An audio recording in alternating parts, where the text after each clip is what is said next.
오늘 하나님께서 우리에게 주시는 말씀 함께 봉독하겠습니다. 창세기 37장 23절에서 36절까지의 말씀입니다. 창세기 37장 23절에서 36절까지의 말씀입니다. 아이워십 146쪽에 있습니다. 아이워십 146쪽입니다. 이것은 하나님의 말씀입니다. 요셉이 형들에게 이르매 그의 형들이 요셉의 옷 곧 그가 입은 채색 옷을 벗기고 그를 잡아 구덩이에 던지니 그 구덩이는 빈 것이라 그 속에 물이 없었더라. 그들이 앉아 음식을 먹다가 눈을 들어 본즉 한 무리의 이스마엘 사람들이 길르앗에서 오는데 그 낙타들의 향품과 유향과 모략을 싣고 애굽으로 내려가는지라. 유다가 자기 형제들에게 이르되 우리가 우리 동생을 죽이고 그의 피를 덮어둔들 무엇이 유익할까? 자, 그를 이스마엘 사람들에게 팔고 그에게 우리 손을 대지 말자. 그는 우리의 동생이요 우리의 혈육이니라 하매 그의 형제들이 청종하였더라. 그때에 미디안 사람 상인들이 지나가고 있는지라. 형들이 요셉을 구덩이에서 끌어올리고 은 20에 그를 이스마엘 사람들에게 팔매 그 상인들이 요셉을 데리고 애굽으로 갔더라. 르우벤이 돌아와 구덩이에 이르러 본즉 거기 요셉이 없는지라. 옷이 찢고 아우들에게로 되돌아와서 이르되 아이가 없도다. 나는 어디로 갈까? 그들이 요셉의 옷을 가져다가 순념소를 죽여 그 옷을 피에 적시고 그의 채색 옷을 보내어 그의 아버지에게로 가지고 가서 이르기를 우리가 이것을 발견하였으니 아버지의 아들의 옷인가 보소서 하매 아버지가 그것을 알아보고 이르되 내 아들의 옷이라. 악한 짐승이 그를 잡아 먹었도다. 요셉이 분명히 찢겼도다 하고 자기 옷을 찢고 굵은 배로 허리를 묶고 오래도록 그의 아들을 위하여 애통하니 그의 모든 자녀가 위로하되 그가 그 위로를 받지 아니하여 이르되 내가 슬퍼하며 수올로 내려가 아들에게로 가리라 하고 그의 아버지가 그를 위하여 울었더라. 그 미디안 사람들은 그를 애굽에서 바로의 신하 친위대장 보디발에게 팔았더라. 아멘. 여러분은 혹시 삶을 살아가면서 믿었던 사람에게 배신당한 적이 있으실까요? 그때 느꼈던 마음은 어떠셨습니까? 가슴이 내려앉고 숨이 막히고 이제는 끝났다라는 절망이 몰려오지 않았습니까?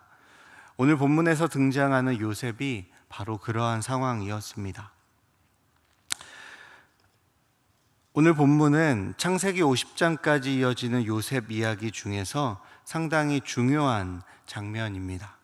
본문은 요셉이 형들에게 채색 옷을 빼앗기고 구덩이에 던져졌으며 결국 이방의 상인들에게 팔려서 애굽으로 내려간 장면을 보여주고 있습니다. 가장 가깝고 가장 믿어야 하는 형들에게 배신당하고 팔려가는 그런 안타까운 장면이 바로 오늘의 본문입니다. 창세기 37장은요 크게 세 장면으로 구성되어 있습니다. 1절부터 11절까지는 요셉의 꿈과 형들의 시기를 기록하고 있고 12절부터 22절까지는 요셉을 향한 형들의 음모의 기사를 담고 있습니다. 그리고 오늘 우리가 읽은 본문은 23절부터 36절까지 이 내용 안에는 형들이 그 음모를 실행하는 장면이 기록되어 있습니다.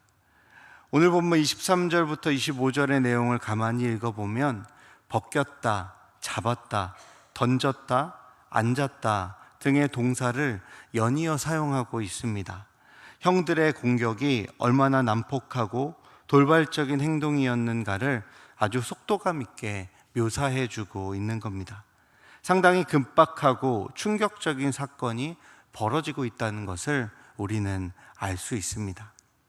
특히 이 장면은 사랑하는 아들에게 채색 옷을 입혔던 아버지 야곱의 그 사랑이 이 채색 옷이 찢겨지며 산산이 부서지는 그 장면을 보여주고 있죠. 본문에서 채색 옷은 단순히 예쁜 옷이 아닙니다. 브루스 달버그라는 성경학자는요, 이 채색 옷이 단순히 예쁜 옷이 아니라 에덴 동산에서 하나님이 주신 옷과 연결되는 상징이다라고 말했습니다. 즉, 채색 옷은 사랑받는 자를 통해서 하나님의 계획이 성취될 것이라는 표지였다는 것입니다. 하지만 이 옷들은 형들에게 큰 상처가 되기도 했습니다. 아버지의 편애와 요셉의 두 꿈, 곡식단이 절하고 해와 달과 별들이 절하는 그 꿈은 형들에게 이렇게 들렸을 것입니다. 언젠가 너희 모두 내 앞에 무릎 꿇게 될 것이다. 23절에서 요셉의 옷은 벗겨졌다 라고 되어 있습니다. 여기서 벗겼다라는 단어의 원어적인 의미는 그저 옷을 벗는다 정도가 아니라 짐승의 가죽을 벗긴다라고 할 때 쓰여지는 동사라고 합니다. 따라서 형들은 단순히 요셉의 옷을 벗긴 것이 아니라 요셉에 대한 모욕과 요셉의 위치에 대한 폐위를 이렇게 채색 옷을 벗겼다라는 것으로 표현되어지고 있는 것입니다. 채색 옷은 처음엔 사랑과 상속자의 표지였지만 이제 이 채색 옷은 폐위와 죽음의 표지가 된 것입니다. 앞서 19절에서 보시면 형들은 요셉을 꿈꾸는 자라고 말했습니다. 이 단어의 원어적인 표현은 단순히 꿈꾸는 사람이라는 뜻이 아니라 예언적인 꿈을 소유한 사람이라는 뜻입니다. 무언가 이루어질 하나님의 뜻을 품은 사람, 그것이 성경에는 꿈꾸는 자라고 번역됐다는 것입니다. 하나님이 주신 비전을 가진 사람이라는 말이 바로 꿈꾸는 자의 의미입니다. 형들은 요셉을 미워했습니다. 그리고 요셉을 두려워했습니다. 하나님이 말씀하신 그 뜻이 요셉이 말한 대로 다 이루어질까 두려웠던 것입니다. 미워하고 두려웠던 그를 향하여서 그를 팔아버리는, 사실은 그를 죽이려고 했죠. 그런 끔찍한 일들을 계획했고 그것을 실행에 옮겼습니다. 너무나 비극적인 내용이 오늘 본문에 기록되어 있는 것입니다. 그런데요, 성경은 이 장면을 단순한 비극으로 우리에게 남기지 않습니다. 비극은 곧 희극이다 라는 말을 들어보셨을 겁니다. 가까이서 보면 슬프고 고통스러운 일들이지만 시간이 지나거나 멀리서 바라보면 오히려 웃음이나 교훈을 주는 소재가 될 수 있다라는 말이 바로 이 말입니다. 오늘 본문이 딱 그렇습니다. 형제들의 악의는 참혹하지만 이 악의가 하나님의 계획으로 인도하는 중요한 가교가 되었기 때문에 그렇습니다. 놀랍게도 이러한 하나님의 섭리는요, 형제들의 악한 의도에 의해서 진행되고 있습니다. 요셉을 해치려는 악한 의도로 달려들었던 형제들은 르우벤과 유다의 만류에 의해서 요셉을 죽이지 않고 팔아버리기로 결정하게 됩니다. 생명만은 구하려고 했지만 여전히 그들의 마음속에는 미움과 두려움이 남아 있었기에 어떻게든 요셉을 힘들게 하고 싶었던 것 같습니다. 결국 요셉은 어떻게 됐습니까? 은 20세겔에 팔려가게 됩니다. 그러나 하나님은 뒤틀려버린 길 속에서 선한 목적을 향하여 전진하게 하십니다. 요셉이 애굽으로 팔려갔고 애굽에서 감옥에 내려갔고 감옥에서 꿈을 해석했기 때문에 바로의 꿈을 해석하는 자리에 갈 수 있었고 그 꿈을 해석해서 애굽의 총리가 될 수 있었으며 애굽의 총리가 되어서 가뭄으로 인해서 많은 사람이 죽으려고 했던 것을 살릴 수 있었고 또한 그들의 가족 또한 살릴 수 있었습니다.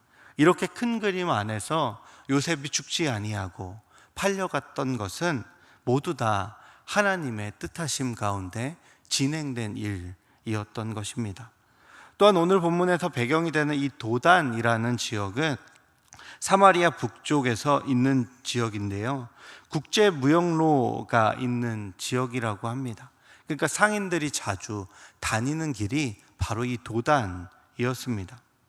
왜 형들이 세겜까지 일하러 가지 않고 도단이라고 하는 지역까지 더 멀리 갔을까?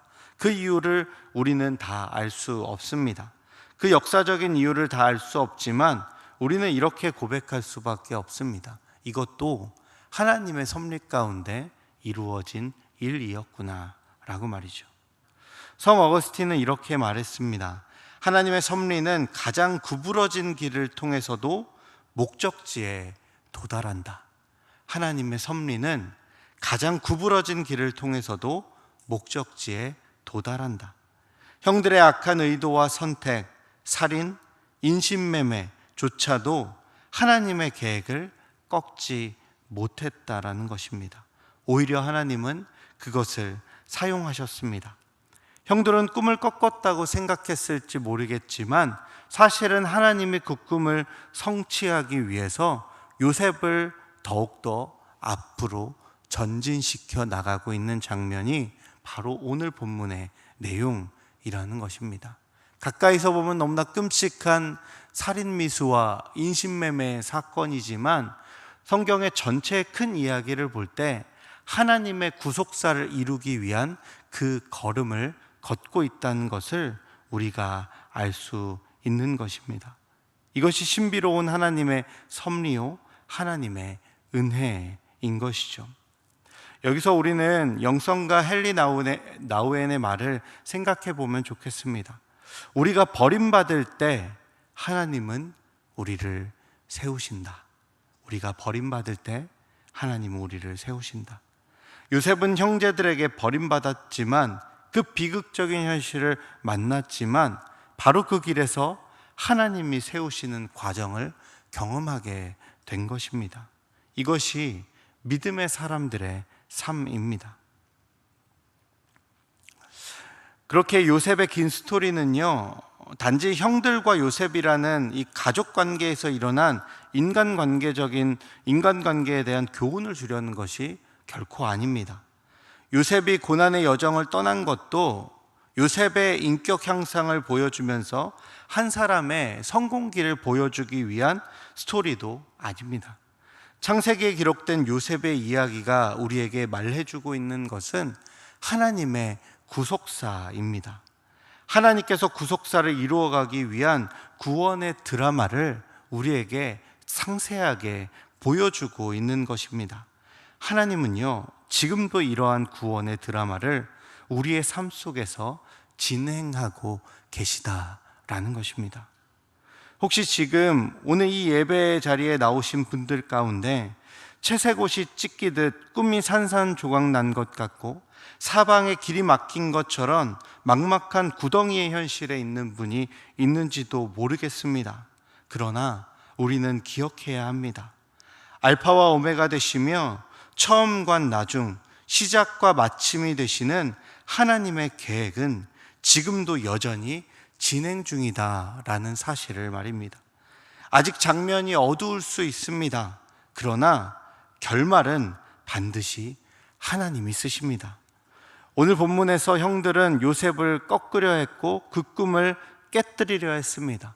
또한 그것이 성공하는 듯 보였습니다. 그러나 그렇지 않았습니다. 오히려 악한 그들의 의도를 하나님은 사용하셨습니다. 이를 통해 하나님은 우리에게 무엇을 말씀해 주고 계십니까? 오늘 우리 인생의 구덩이에도 하나님의 섭리 안에서는 새로운 시작이 될 수 있다는 것입니다. 사방이 막혀 어디로 가야 할지 모르는 우리에게 예수님은 길이요 진리요 생명이 되어 주셨습니다. 그렇게 오늘 우리는 예수 그리스도의 이름으로 이렇게 기도해야 합니다.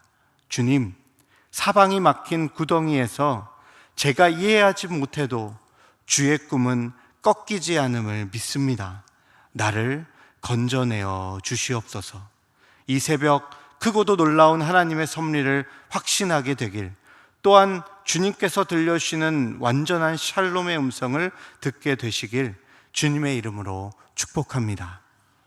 다 함께 찬송가 504